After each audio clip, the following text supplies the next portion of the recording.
Betapa indahnya ketika engkau memberi sesuatu kepada orang lain tanpa ada keinginan sedikit pun untuk mendapatkan imbalan, melainkan hanya mengharapkan imbalan dari Tuhan. Ketulusan seperti itu sudah jarang terjadi di zaman sekarang. Ketika temanmu tidak mampu menghargai keberadaanmu di sampingnya, maka ketika dia telah pergi, sebaiknya tidak perlu engkau merasakan kehilangan. Peristiwa yang telah terjadi itu menjadi bukti kuat yang meyakinkan dirimu sebenarnya berapa harga dirimu di hati orang itu. Banyak sekali teman-temanmu yang telah pergi menjauh. Mereka meninggalkan jejak di hatimu sebagai pengalaman penting untuk masa depanmu supaya tidak melakukan hal yang sama dengan mereka.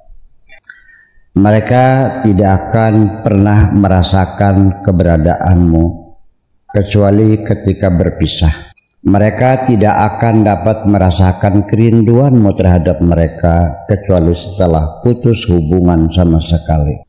Juga mereka tidak akan pernah paham terhadap cintamu yang sangat dalam kecuali ketika engkau sudah berubah sikap.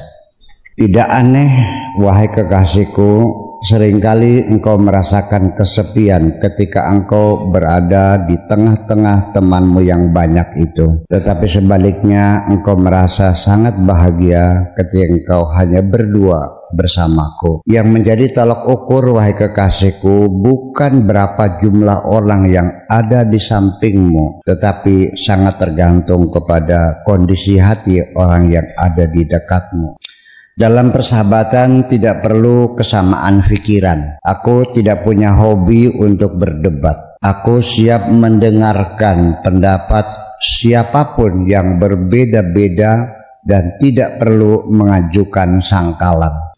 Hanya akulah sendiri yang dapat menikmati jalan pikiranku. Adapun pikiran orang lain sebatas aku mendengarkan dan aku hormati. Banyak orang menguji kedalaman pikiranku dengan cara menjatuhkan batu ke dalam sumur. Ternyata mereka tidak mendengar debur air ditimpa batu. Setelah itu mereka baru tersadar betapa dalamnya sumur itu. Selalu saja ada di setiap zaman orang-orang yang berhati kasar, tidak mau bersyukur sekalipun dilimpahi berbagai kebaikan. Bahkan kebenciannya semakin memuncak.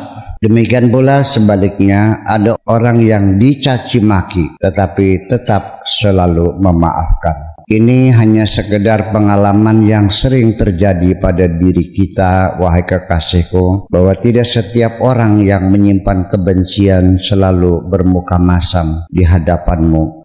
Malah justru lebih berbahaya banyak musuh-musuh di sekitarmu dengan wajah yang selalu tersenyum. Ternyata kebahagiaan tidak cukup hanya sekadar ucapan cinta, melainkan ketika orang yang kau cintai memberikan perhatian dalam segala hal terhadap dirimu. Sehingga jangan engkau salah artikan ketika aku berdiam diri bahwa aku tidak memperhatikan dirimu. Ketika aku memilih berdiam diri, wahai kekasihku, sebenarnya karena keterpaksaanku saja. Ketika menghadapi kondisi yang tidak kondusif dan ketika menghadapi orang yang sikapnya menyebalkan. Sehingga harus engkau sadari bahwa putusnya persahabatan kebanyakan disebabkan karena kurang perhatian daripada disebabkan pertengkaran. Seringkali, wahai kekasihku, persahabatan dimulai dari pertemuan-pertemuan yang kebetulan. Sebaliknya, perpisahan disebabkan karena alasan-alasan yang tidak masuk akal. Sehingga aku jujur saja siap menerima dirimu dengan segala kekuranganmu, tetapi tidak perlu engkau mengeluhkan penderitaanmu kepada siapapun. Selanjutnya, jangan sekali-kali menemui siapapun kecuali dengan wajah yang selalu tersenyum.